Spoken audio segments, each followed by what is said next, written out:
Hello बच्चों, कैसे हैं आप सभी। आशा करती हूँ आप सभी बहुत अच्छे होंगे। तो बच्चों, आज आपकी हिंदी व्याकरण की क्लास 8 का चैप्टर नंबर 24 शुरू करते हैं। आपके चैप्टर का नाम है बच्चों पत्र लेखन। ठीक है, चलिए पत्र लेखन शुरू करते हैं। आज समाज में रहते हैं,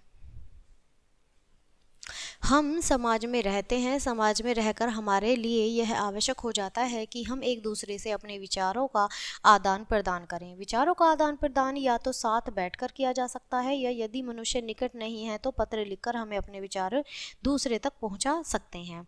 पत्र लेखन एक कला है। पत्र को प्रभावशाली आकर्षक बनाने के लिए हमें कुछ बातों का ध्यान रखना आवश्यक है। तो यहाँ देखेंगे कुछ बातें। सरल भाषा का प्रयोग होना चाहिए हमारे पत्र लेखन में। जहाँ तक हो सके कम से कम शब्दों में अपनी बात की गई जानी चाहिए। छोटे वाक्यों का प्रयोग करना चाहिए और पत्र लिखने वाले का पता व दिनांक आवश्यक लिखना चाहिए। चलिए, तो पत्र के प्रकार देखते हैं सबसे पहले बच्चों। ठीक है, पत्र के 3 प्रकार होते हैं: व्यक्तिगत पत्र, आवेदन पत्र और व्यावसायिक पत्र। व्यक्तिगत पत्र जो सगे संबंधियों को लिखे जाते हैं, आवेदन पत्र जो नौकरी, छुट्टी, सहायक व अन्य किसी मांग के लिए लिखे जाते हैं, और व्यावसायिक पत्र जो होते हैं जो किसी व्यवसाय या कामकाज के लिए इस संबंध में लिखे जाते हैं। विभिन्न प्रकार के पत्रों को लिखते समय जो संबोधन, अभिवादन तथा निवेदन प्राय प्रयुक्त किए जाते हैं वे इस प्रकार हैं। आप यहाँ देखेंगे कि व्यक्तिगत जो पत्र होते हैं उनमें क्या क्या लिखा जाता है, कैसे हम करते हैं। सबसे पहले पत्र के प्रकार होते हैं अपने से बड़ों को। संबोधन पूजनीय, आदरणीय, श्रद्धेय, परम पूज्य और पूज्य। संबंध होता है माता पिता को, दादा दादी को, नाना नानी, मामा मामी, चाचा चाची, बुआ फूफा, गुरु आदि को। ठीक है, ये हमारे संबंध होते हैं। अभिवादन करते हैं हम सादर, चरण स्पर्श, सादर प्रणाम या प्रणाम नमस्कार। पत्र के अंत में हम आपका प्रिय, स्नेहिकांक्षी, आपका स्नेही संबंध बताकर अपना नाम लिखते हैं हम। ठीक है, फिर इस प्रकार से अपने से छोटों को हम पत्र कैसे लिखेंगे। पहले संबोधन में प्रिय, स्नेही, प्रियवर नाम लिखेंगे। उसके बाद संबंध लिखेंगे छोटा भाई, छोटी बहन, पुत्र, भतीजा, भांजा, पौत्र, शिष्य आदि। ठीक है, अभिवादन में सादर, प्रसन्न रहो, खुश रहो, आशीष, चिरंजीवी, शुभ, शुभाशीष या शुभास आशीर्वाद। फिर पत्र के अंत में लिखेंगे तुम्हारा शुभचिंतक, शुभकांक्षी या फिर हितैषी। ठीक है, पत्र के प्रकार अपने बराबर वालों के लिए हम प्रिय या नाम मित्रवर लिखेंगे। संबंध में हम मित्र, सखा, सहपाठी लिखेंगे। अभिवादन में सप्रेम, नमस्कार, नमस्ते, मधुर स्मृति लिखेंगे। या फिर पत्र के अंत में तुम्हारा अभिन्न मित्र सदा तुम्हारे अपने नाम का लिखेंगे। ठीक है, आगे देखते हैं बच्चों। जब हम आवेदन पत्र लिखेंगे तो उसमें हम किस तरह से, किस प्रकार से उसे करेंगे कि माननीय, महोदय, मान्यवर, माननीय, महोदया, और प्रधानाचार्य, प्रमुखाध्यापक या पुस्तकालय अध्यक्ष। ठीक है, या फिर आपका आज्ञाकारी। अंत में हम लिखेंगे आपका आज्ञाकारी शिष्य, अपना नाम, कक्षा व वर्ग। ठीक है, और व्यावसायिक में हम कैसे लिखेंगे बच्चों।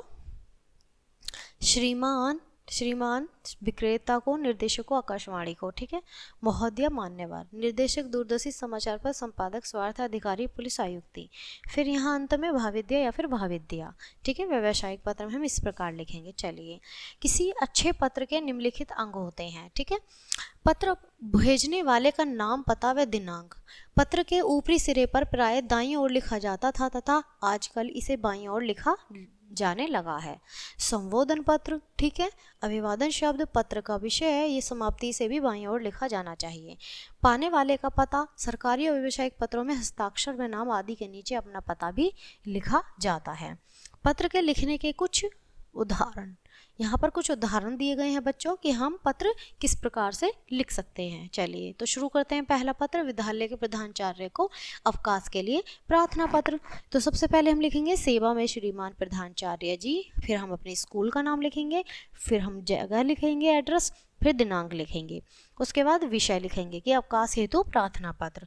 उसके बाद लिखेंगे मान्यवर। सविनय निवेदन यह है कि बुखार से पीड़ित होने के कारण डॉक्टर ने मुझे 3 दिन तक का आराम करने की सलाह दी है, अतः मैं इतनी तारीख से इतनी तारीख तक का विद्यालय में उपस्थित होने में असमर्थ हूँ। कृपया मुझे 3 दिन का अवकाश प्रदान कर कृतार्थ करें। मैं आपका बहुत आभारी रहूँगा। सह धन्यवाद, आपका आज्ञाकारी शिष्य। जो भी मेरा नाम होगा हम उसे लिख देंगे। फिर उसके बाद हम अगला पत्र लिखेंगे बच्चों फीस की माफ़ी के लिए। प्रार्थना पत्र, ठीक है। फीस माफ़ी के लिए प्रधानाचार्य को प्रार्थना पत्र। फिर लिखेंगे हम सेवा में श्रीमान प्रधानाचार्य राजकीय इंटर कॉलेज, मतलब जो इस कॉलेज का नाम है। फिर उसके बाद हम एड्रेस लिखेंगे, ठीक है, दिनांक लिखेंगे। फिर लिखेंगे विषय, लिखेंगे हम फीस की माफ़ी के लिए प्रार्थना पत्र। फिर स्टार्ट करेंगे पत्र को कि मान्यवर, मैं आपके विद्यालय में कक्षा 8 का छात्र हूँ। मेरे पिताजी की मासिक आय इतनी कम है कि उससे हमारे परिवार के सदस्यों का बहुत ही कठिनाई से गुजारा हो पाता है। मेरा छोटा भाई भी स्कूल जाता है, अतः हम दोनों की शिक्षा का खर्चा मेरे पिताजी की कठिनाई से कर पाते हैं। मुझे भय है कि कहीं ऐसी स्थिति में मुझे अपनी पढ़ाई बीच में न छोड़नी पड़े। मैं अपनी कक्षा में सदैव प्रथम आता हूँ। इसके अतिरिक्त खेलकूद प्रतियोगिता व वाद प्रतियोगिता में भी मैंने कई पुरस्कार प्राप्त किए हैं। तो मेरा आपसे सविनय निवेदन है कि मुझे स्कूल की फ़ीस माफ़ करने की कृपा करें, जिससे मेरा पढ़ाई में बाधित ना हो सके, मेरी पढ़ाई रुके नहीं, जिससे आपका आज्ञाकारी शिष्य, जो भी नाम होगा आपका वो आप डालेंगे। चलिए आगे का पत्र देखते हैं। आगे है बच्चों आपका पत्र, पुस्तकालय अध्यक्ष को पुस्तक खो जाने पर क्षमा याचना करते हुए प्रार्थना पत्र। शुरू करेंगे कि सेवा में प्रधान पुस्तकालय अध्यक्ष, हम अब वो नहीं डालेंगे जिनका नाम प्रधानाचार्य नहीं डालेंगे, यहाँ डालेंगे पुस्तकालय अध्यक्ष, क्योंकि हम यहाँ पर पुस्तक खोने के लिए डाल रहे हैं, ठीक है। केपी पब्लिक स्कूल, यहाँ स्कूल का नाम, फिर यहाँ एड्रेस डाल देंगे, फिर दिनांक डालेंगे। फिर लिखेंगे विषय पुस्तक खो जाने पर प्रार्थना पत्र। फिर हम लिखेंगे सबसे पहले महोदया, मैं इस विद्यालय की कक्षा 8 या 9, 10 जिस भी क्लास का मैं विद्यार्थी हूँ या छात्र हूँ, मैंने दिनांक कितनी तारीख को पुस्तकालय से हिंदी कविता संग्रह पुस्तक ली। पिछले सप्ताह उसे वापस करने की तारीख थी। करीब उसे 4 दिन पूर्व हमने अपना मकान बदला। एक घर में दूसरे घर सामान ले जाते समय मुझे यह पुस्तक कहीं खो गई। मुझे बहुत कोशिश करने पर भी मैं उसे नहीं ढूंढ सका। मेरा आपसे विनम्र निवेदन है कि पुस्तक का आप जो भी जुर्माना लगाएंगे मैं दे दूंगा। आशा है आप मुझे इस गलती के लिए क्षमा कर देंगे। भविष्य में मेरे द्वारा इस प्रकार की असावधानी नहीं होगी। तो इस प्रकार हम लिख देंगे। फिर उसके बाद से धन्यवाद, फिर आपका आज्ञाकारी शिष्य, फिर नाम डाल देंगे, ठीक है। आगे देखेंगे बच्चों, आगे पत्र है हमारा मित्र को जन्मदिन बधाई के लिए पत्र। सबसे पहले हम क्लास डालेंगे, ठीक है, कि मैं इतनी क्लास का हूँ और इस जगह का हूँ, ठीक है, जगह का नाम डाल देंगे। फिर उसके बाद दिनांक लिखेंगे। फिर लिखेंगे प्रिय वरुण या प्रिय रूही, प्रिय रश्मि, जो भी नाम होगा हम वो डाल देंगे।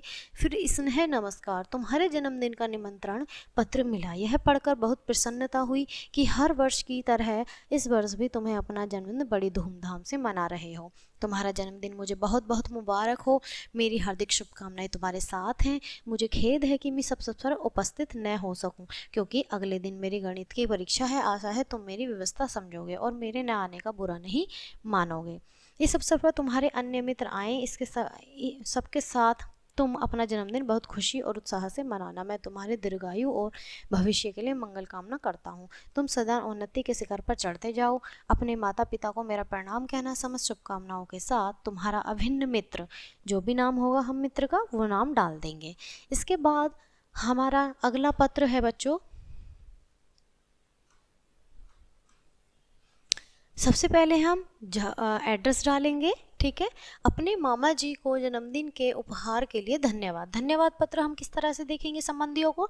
सबसे पहले हम जगह का नाम डालेंगे, फिर दिनांक, फिर पूज्य मामा जी या पूज्य मौसा जी, पूज्य मौसी जी या फिर पूज्य चाचा जी, जो भी हम डालेंगे, ठीक है। सादर प्रणाम, मुझे कल ही आपके द्वारा भेजा गया पार्सल तथा बधाई पत्र प्राप्त हुआ। मेरा जन्मदिन आपके याद रहा। आज यह जानकर बहुत खुशी हुई। मेरे जन्मदिन पर सभी रिश्तेदारों व मित्रों से बहुत से उपहार दिए। सभी उपहार बहुत अच्छे हैं, परंतु आपके द्वारा भेजा गया उपहार जिसमें बहुत ही सुंदर कहानियों की पुस्तकें हैं, मुझे सबको बहुत पसंद आया। इन पुस्तकों के मनोरंजन के साथ साथ मेरा ज्ञान भी बढ़ेगा।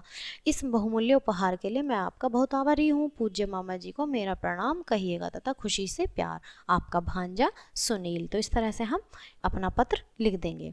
अगला पत्र है हमारा अपने पिताजी को रुपये मंगवाने के लिए पत्र, ठीक है। फिर सबसे पहले हम लिखेंगे छात्रावास गांधी, एड्रेस डालेंगे। फिर उसके बाद दिनांक, फिर लिखेंगे पूज्य पिताजी सादर चरण स्पर्श। जब हमारे पिताजी होते हैं, बड़े होते तो चरण स्पर्श, ठीक है। आपका पत्र मिला, आप सकुशल हैं, यह जानकर अति प्रसन्नता हुई। आपके आशीर्वाद से मैं भी यहाँ सकुशल हूँ। मेरी छमाही परीक्षा अगले महीने है। मुझे यह मुझे कुछ सहायक पुस्तकें खरीदनी है। सर्दी भी शुरू हो गई है, जिस कारण मुझे कुछ गर्म कपड़ों की आवश्यकता भी है।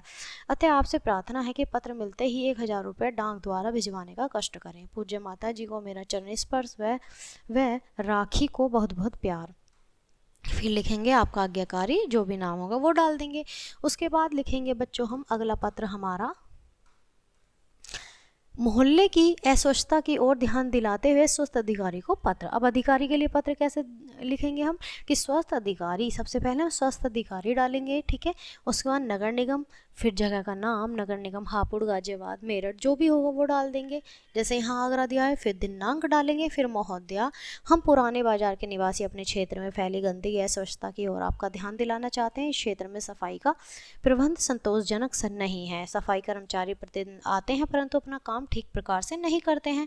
परिणाम यह है कि सब जगह गंदगी फैली रहती है। नालियों में गंदगी भर जाने से उनका बहाव रुक जाता है और पानी सड़क पर भर जाता है। मच्छर बहुत अधिक पैदा हो जाते हैं, दुर्गंध आने लगती है। ऐसी दशा में बीमारियों के फैलने का भय रहता है। आपसे अनुरोध है कि आप एक बार स्वयं निरीक्षण करके इस क्षेत्र की सफाई उचित प्रबंध करें तथा दोषी कर्मचारी को उचित दंड दिलाएं। भाविद्या। फिर आप यहाँ पे नाम डालेंगे अपना कि महामंत्री मोहल्ला समिति से, पुराना बाजार, और जो भी नाम है, ठीक है। इस तरह से हमारे ये सारे पत्र हो जाएंगे और आप इस प्रकार से पत्र लेखन लिख सकते हैं। तो पाठ यहीं ख़त्म होता है। मिलते हैं आपसे अगले पाठ में, तब तक के लिए बाय। Thanks for watching.